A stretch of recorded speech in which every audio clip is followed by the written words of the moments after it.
ಅಂತಿದೆ. So there is no shortcut to success. So ನಿಜಕ್ಕೂ ಯಾರಿಗೆ ಶಕ್ತಿ ಬೇಕೋ ಅವರು ಮೊದಲಿಂದ ಒಂದು ಫೌಂಡೇಶನ್ ಹಾಕ್ಕೋಬೇಕು ಜೀವನಕ್ಕೆ. ಆ ಫೌಂಡೇಶನನ್ನೇ ನಾವು ಧರ್ಮ ಅಂತ ಕರೆಯೋದು. ಹಾಗಾಗಿ ಸತ್ಯ, ನಿಷ್ಠೆ, ಕಷ್ಟ ಸಹಿಷ್ಣುತೆ, ಡಿಸಿಪ್ಲಿನ್ನು ಇದೆಲ್ಲ ಇಲ್ಲದೆ ಹೋದರೆ, ಒಂದಷ್ಟು ಮನಸ್ಸಂಯಮ, ಕಂಡು ಹುಡುಗಿಯರಿಗೆ ಮನಸ್ಸೋಲುವ, ಕಂಡು ಹವ್ಯಾಸಗಳಿಗೆ ಮನಸ್ಸೋಲುವಂತಹ ದುರ್ಬಲ ಮನಸ್ಕನು ನಾಳೆ ಪರಿವಾರದಲ್ಲೂ ಹೆಂಡತಿಗೆ ನಿಷ್ಠವಾಗಿರಲಾರ, ಅಕ್ಕಪಕ್ಕದ ತನ್ನ ನೆರೆಕೆರೆಯವ್ರ ಜೊತೆಗೂ ಸರಿಯಾಗಿರಲಾರ, ತನ್ನ ಆಫೀಸಲ್ಲೂ ಕೂಡ ಆನೆಸ್ಟ್ ಆಗಿರಲಾರ. ಹಾಗಾಗಿ ಫೌಂಡೇಶನ್ನೇ ಧರ್ಮ ಅಂತ. ಮೊದಲು ನಾವಿದನ್ನು ಕಲ್ತ್ರೆ ಮಾತ್ರ ಮುಂದೆ. ಜಟ್ಟಿ ಈ ರೆಸ್ಲಿಂಗ್ ಬಗ್ಗೆ ಹೇಳ್ತಾರೆ, ನಮ್ಮ DVG ಹೇಳ್ತಾರೆ, ಜಟ್ಟಿ ಕಾಳಗದೊಳು ಗೆಲ್ಲದೊಡೆ ವ್ಯರ್ಥವೆನ್ನುವೆಯೇ ಮಮನ ಪಟ್ಟು ವರಸುಗಳು, ಮುಟ್ಟಿ ನೋಡವನ ಕೈ ಕಬ್ಬಿಣ ಗಟ್ಟಿ, ಗಟ್ಟಿತನ ಗರಡಿ ಫಲ ಮಂಕುತಿಮ್ಮ ಅಂತ.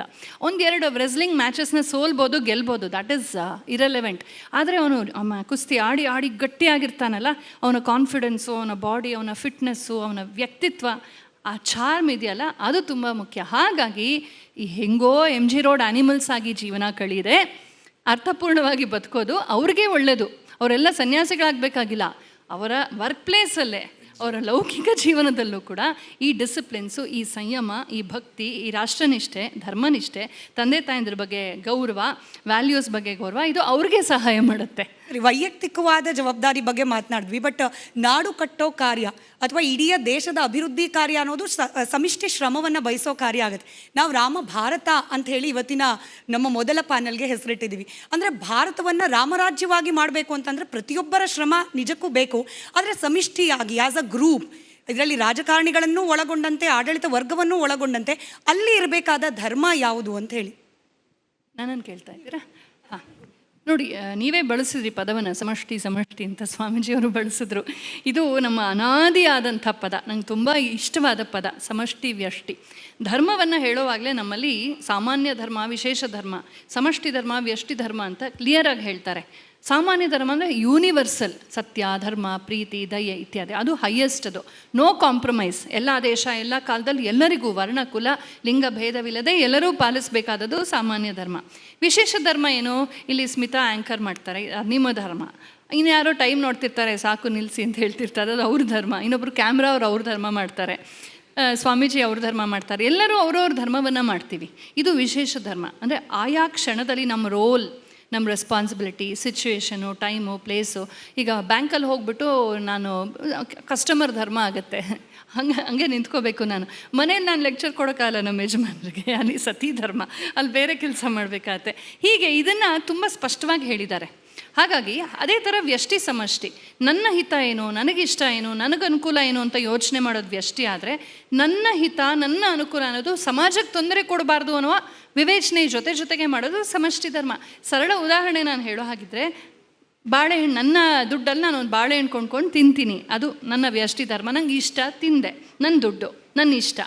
ಆದರೆ ಬಾಳೆಹಣ್ಣು ಸಿಪ್ಪೆ ಎಲ್ಲಿ ಹಾಕ್ತೀನಿ, ಅದು ಸಮಷ್ಟಿ ಹಿತ ಆಗುತ್ತೆ. ಎಲ್ಲಂದರೆ ಅಲ್ಲಿ ಎಸಕ್ಕಾಗಲ್ಲ, ನಾನು ದುಡ್ಡು ಅಂತ ಹೇಳೋ ಹಾಗಿಲ್ಲ. ಯಾಕೆಂದರೆ ನಾವು ಸಮಾಜದಲ್ಲಿ ಬದುಕ್ತಾ ಇದ್ದೀವಿ. ನಾನು ಎಲ್ಲಂದರೆ ಅಲ್ಲಿ ಕೂತ್ಕೊಂಡು ಪ್ರಾರ್ಥನೆ ಮಾಡ್ತೀನಿ, ರೋಡ್ ಬ್ಲಾಕ್ ಮಾಡ್ತೀನಿ, ತಪ್ಪು. ಅದು ಸಮಷ್ಟಿ ಧರ್ಮ ಅಲ್ಲ, ಅದು ವ್ಯಷ್ಟಿ ಧರ್ಮ. ಯಾವತ್ತೂ ನನ್ನ ವ್ಯಷ್ಟಿ ಸಮಷ್ಟಿಗೆ ತೊಂದರೆ ಕೊಡಬಾರ್ದು ಅನ್ನುವ ಎಚ್ಚರಿಕೆ ಇದೆಯಲ್ಲ, ಇದನ್ನು ವಿಶೇಷವಾಗಿ ಸನಾತನ ಧರ್ಮ ಹೇಳುತ್ತೆ.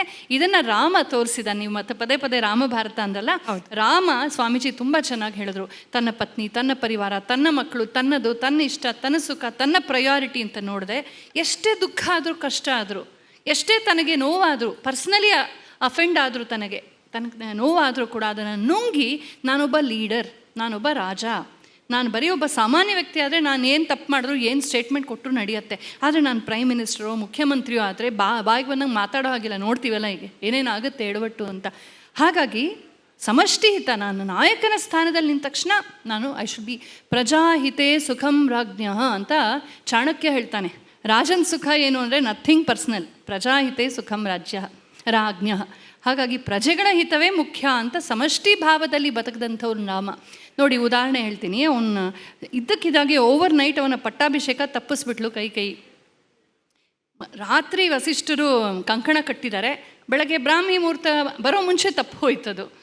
ಈಗ ರಾಮ ವೈಯಕ್ತಿಕವಾಗಿ ಯೋಚನೆ ಮಾಡಿದರೆ, it's an offence to me, ನನಗೆ ಅನ್ಯಾಯ ಆಗಿದೆ ಅಂತ ಹೋರಾಟ ಮಾಡಿ ಒಂದಿಷ್ಟು ಜನನ ಕಟ್ಕೊಂಡು ರಾಮನ್ party, Bharata party, Kaikeyi party ಆಗಿ ಜಗಳ ಮಾಡಿ ಹೋಗ್ರೋ, ಟೈರ್ ಸುಡ್ರೋ, ಲಾರಿ ಸುಡ್ರೋ, ಗಲಾಟೆ ಮಾಡ್ರೋ, ಇವಾಗ ಮಾಡ್ತಾರಲ್ಲ, ಜೈಲಿಂದ ಕೂತ್ಕೊಂಡು ಹಂಗೆ ಮಾಡಿಸ್ತಿದ್ರೇನೋ. ಆದರೆ ರಾಮ ಯೋಚನೆ ಮಾಡ್ದ, ಎಸ್ ಐ ಆಮ್ ಅಫೆಂಡೆಡ್, ನನಗೆ ತೊಂದರೆ ಆಗಿದೆ, ನನ್ನ ಮಲ್ತಾಯಿಯಿಂದ ನಂಗೆ ತಪ್ಪಾಗಿದೆ, ಆದರೆ ನಾನೀಗ ರಾಜಕುಮಾರ, I am not an ordinary man. ನಾನೀಗ ಏನಾದರೂ ಎಮೋಷ್ನಲ್ ಆದರೆ, ಕೂಗಾಡಿದ್ರೆ, ಕಿರ್ಚಾಡಿದ್ರೆ ಇಡೀ ಅಯೋಧ್ಯ ಭುಗಿಲಿದ್ದು ಬೆಂಕಿ ಹತ್ಕೊಂಡ್ಬಿಡತ್ತೆ, 1000 ಜನರ ಸಾವು ನೋವಿಗೆ ಕಾರಣ ಆಗುತ್ತೆ. ಈಗ ನಾನು ನನ್ನ ದುಃಖವನ್ನು ನುಂಗಿ ಸುಮ್ಮನಿದ್ರೆ ಅಯೋಧ್ಯೆಯಲ್ಲಿ ಶಾಂತಿ ಉಳಿಯತ್ತೆ. ಭರತನೂ ಒಳ್ಳೆ ರಾಜನೇ ಆಗಲಿ, ರಾಜ, ಎಲ್ಲರಿಗೂ ಮರ್ಯಾದೆ, ರಘುವಂಶದ ಮರ್ಯಾದೆ ಉಳಿಯತ್ತೆ. ಈ ಥರ ಸಮಷ್ಟಿಯಾಗಿ ಆಲೋಚನೆ ಮಾಡ್ದ. ಅದಕ್ಕೆ ರಾಮ ಇವತ್ತು ತುಂಬ ರೆಲೆವೆಂಟ್ ನಮಗೆ. ನಾನು ನನ್ನಿಷ್ಟ, my life my money, I don't care ಅನ್ನುವ ಆರೋಗ್ಯನ್ಸ್ ಇದೆಯಲ್ಲ, ಇಂಡಿವಿಜುವಲಿಸಮ್ ಹೋಗ್ಬಿಟ್ಟು we have to have collectivism feel, ಅದನ್ನು ರಾಮ ಹೇಳ್ಕೊಡ್ತಾನೆ. ಸ್ವಾಮೀಜಿ ಇದ್ರ ಬಗ್ಗೆ ಇನ್ನೂ ವಿವರವಾಗಿ ಹೇಳ್ತಾರೆ. ಅಂದರೆ ನನಗನ್ಸೋದಲ್ಲ, ಪರಂಪರೆಯಲ್ಲಿ ನಾವು ನೋಡೋದು ಉತ್ತಮ ರಾಜ ಅಂದರೆ ಈ ಭೂಗೋಳವನ್ನು, ಈ ಸಂಸ್ಕೃತಿಯನ್ನು, ಈ ಧರ್ಮವನ್ನು, ಈ ಜನಜೀವನವನ್ನು, ಈ ವೇಷಭೂಷ, ಭಾಷೆ, ಆಚಾರ, ವಿಚಾರ, ಜೀವನ ಶೈಲಿ, ಇದನ್ನು ಉಳಿಸಿ ಬೆಳೆಸಿ ಅರಳಿಸೋನು ನಿಜವಾದ ರಾಜ. ಅದನ್ನೇ ಮಾಡದೆ ಇವರು ಸಂಸ್ಕೃತನ ಪಕ್ಕಕ್ಕೆ ಹಾಕಿದ್ರು. ಈಗ ಕನ್ನಡ ಮೀಡಿಯಂ ಸ್ಕೂಲ್ಗಳು ಮುಚ್ಚೋಗ್ತಾ ಇವೆ, ಬಿಂದಿ ಅಳೆದು ಹೊರಟೋಗ್ತಾ ಇದೆ. ಯಾರು ಆಚೆಯಿಂದ ಬಂದು ಆಕ್ರಮಣ ಮಾಡಿ ನಮ್ಮನ್ನು ಸಾಂಸ್ಕೃತಿಕವಾಗಿ ಇಲ್ಲವಾಗಿಸಿದ್ರೋ ಅವರನ್ನು ಮೆರೆಸೋದು. ಇಲ್ಲಿ ನೇಟಿವಿಟಿ ಏನಿದೆ, ನಮ್ಮ ಸ್ಥಳೀಯವಾದ ಧರ್ಮ ಸಂಸ್ಕೃತಿ, ನಮ್ಮ ಅಸ್ಮಿತೆಗೆ ಗೌರವ ಕೊಡದೇ ಇರುವಂಥ ರಾಜಕಾರಣಿಯನ್ನು ಪಾಪಿ ಅಂತಲೇ ಹೇಳಬೇಕು ನಾವು. ಈ ದೇಶಕ್ಕಾಗಿ ಇವನು ದುಡಿದೇ ಹೋದರೆ ಏನು ಪ್ರಯೋಜನ ಅಲ್ವಾ? ರಾಮ ಏನು ಮಾಡ್ದ? 100 ಅಶ್ವಮೇಧ ಯಾಗಗಳನ್ನು ಮಾಡ್ದ, ಗುರು ಜನರನ್ನು ಗೌರವಿಸ್ದ, ಆಶ್ರಮಗಳಿಗೆ ಹೋಗ್ತಾನೆ, ನಮಸ್ಕಾರ ಮಾಡ್ತಾನೆ. ನೀವು ರಾಮರಾಜ್ಯದ ವರ್ಣನೆ ನೋಡಬೇಕು, ದಯವಿಟ್ಟು ರಾಮಾಯಣವನ್ನು ಓದಿ. ನಮ್ಮ ಪ್ರಾಬ್ಲಮ್ ಏನು ಗೊತ್ತಾ, ಸನಾತನ ಧರ್ಮಿಗಳಿಗೆ ರಾಮನವಮಿ ಮಾಡ್ತೀವಿ, ಕೋಸಂಬರಿ ಪಾನಕ ಹಂಚ್ತೀವಿ, ರಾಮ ಭಜನೆ ಮಾಡ್ತೀವಿ, ರಾಮಾಯಣ ಓದೋದಿಲ್ಲ. ಅದು ಚೆನ್ನಾಗಿ ಗೊತ್ತು ಅಜೆಂಡಾ ಇರೋರಿಗೆ, ಆ್ಯಂಟಿ ಇದು ಹಿಂದೂಫೋಬಿಕ್ ಅಜೆಂಡಾ ಇರೋರಿಗೆ ಚೆನ್ನಾಗಿ ಗೊತ್ತು.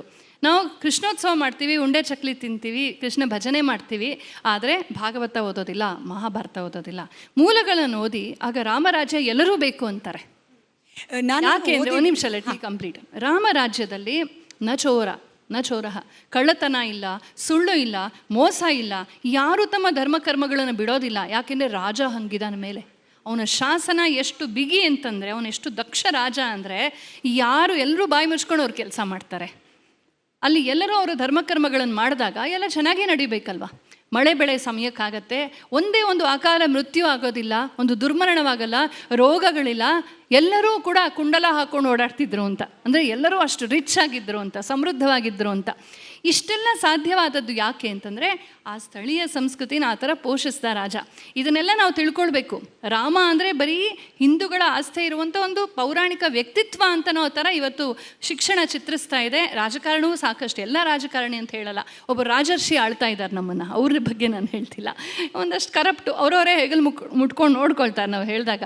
ಹಾಗಾಗಿ ಒಳ್ಳೆ ರಾಜಕಾರಣಿಗಳಿದ್ದಾರೆ. ರಾಮ ರಾಜಕಾರಣಿ ಅಲ್ವಾ, ಕೃಷ್ಣ ರಾಜಕಾರಣಿ ಅಲ್ವಾ, ಭಗವಾನ್ ಚಾಣಕ್ಯರ ರಾಜಕಾರಣಿ ಅಲ್ವಾ, ಭಗವಾನ್ ವಿದ್ಯಾರಣ್ಯ ರಾಜಕಾರಣಿ ಅಲ್ವಾ, ಸರ್ದಾರ್ ಪಟೇಲ್ ರಾಜಕಾರಣಿ ಅಲ್ವಾ. ಇವರೆಲ್ಲ ರಾಜಕಾರಣದಲ್ಲಿ ಇದ್ದವರೇ, ಆದರೆ ರಾಜ ಧರ್ಮವನ್ನು ಮಾಡಿದ್ರೆ ಹೊರತು ರಾಜಕೀಯ ಮಾಡಲಿಲ್ಲ. ಇಷ್ಟು ಅರ್ಥ ಮಾಡಿಕೊಂಡ್ರೆ ನಮ್ಮ ಪಾಲಿಟಿಷಿಯನ್ಸು, ಏಕೆಂದರೆ ನಾವು ಅವರನ್ನು ಆಯ್ದು ಅಲ್ಲಿ ಕಳಿಸಿರೋದು, ಬಟ್ ನಾವು ಸ್ವಲ್ಪ ಸರಿಯಾಗಿರಬೇಕು. ಬರ್ನಾಡ್ ಶಾ ಅನ್ಸುತ್ತೆ ಅಲ್ವಾ ಸ್ವಾಮೀಜಿ, ನೀವು ಹೇಳ್ತಾ ಇರ್ತೀರಾ people get the government they deserve ಅಂತ ಸ್ವಾಮೀಜಿ ಹೇಳ್ತಿರ್ತಾರೆ. ನಾವು ಅಂಥವ್ರನ್ನ ಆಯ್ಕೆ ಮಾಡಿದ್ರೆ ಹೇಗೆ? ಎಷ್ಟೇ ಕೊಟ್ಟರೂ ಕೂಡ ನಾನು ಯಾವುದೋ ಫ್ರೀ ಬಿಗೋಸ್ಕರ ವೋಟ್ ಮಾಡ್ತೀನಿ ಅಂದರೆ ನಮ್ಮ ಮೇಲೆ ನಾವೇ ಚಪ್ಪಡಿ ಕಲ್ಲು ಹಾಕ್ಕೊಂಡಾಗ. ಹಾಗಾಗಿ ಮೌಲ್ಯಕ್ಕಾಗಿ, ದೇಶಕ್ಕಾಗಿ, ಧರ್ಮಕ್ಕಾಗಿ ವೋಟ್ ಮಾಡಿದ್ರೆ ಒಳ್ಳೆ ರಾಜಕಾರಣಿಗಳು ಬರ್ತಾರೆ. ಬಂದಾಗ ಅವ್ರು ನಮಗೆ ಒಳ್ಳೆ ಗೌರ್ಮೆಂಟ್ ಕೊಡ್ತಾರೆ. ಎಲ್ಲೋ ಓದಿದ ನೆನಪು, ಭಾರತದ ಅತ್ಯಂತ ಪ್ರಬಲವಾದ ಪ್ರಮುಖವಾದ ಶಕ್ತಿ ಅಂತಂದರೆ ನಮ್ಮ ಧಾರ್ಮಿಕ ಆಸ್ಥೆ ಅಂತೆ. ಹಾಗಾಗೇನೆ ಯಾರೆಲ್ಲ ದಾಳಿ ಮಾಡಬೇಕು ಅವರೆಲ್ಲ ದಾಳಿ ಮಾಡ್ತಿದ್ದೆ ನಮ್ಮ ಧಾರ್ಮಿಕ ನಂಬಿಕೆಗಳ ಮೇಲೆ, ಧಾರ್ಮಿಕ ಕೇಂದ್ರದ ಮೇಲೆ. ಅದರ ಅರಿವು ಪದೇ ಪದೇ ಆಗ್ತಿರಬೇಕು ಅಂತ ಅರಿವು ಮೂಡಿಸುವ ಪ್ರಯತ್ನ ನಮ್ಮ ಈ ಕಾರ್ಯಕ್ರಮದ ಮೊದಲ ವೇದಿಕೆ ಮೂಲಕ ಆಯಿತು ಅಂತ ನಾನು ಭಾವಿಸಿದ್ದೀನಿ. ತುಂಬ ಹೃದಯದ ಧನ್ಯವಾದ ಇಬ್ಬರಿಗೂ ಕೂಡ ನಮ್ಮ ಈ ಕಾರ್ಯಕ್ರಮದಲ್ಲಿ ಭಾಗಿಯಾಗಿ, ಮೊದಲ ಸೆಷನ್ನಲ್ಲಿ ಭಾಗಿಯಾಗಿ ಸಾರ್ಥಕಗೊಳಿಸೋದಕ್ಕೆ ಧನ್ಯವಾದ. Thank you.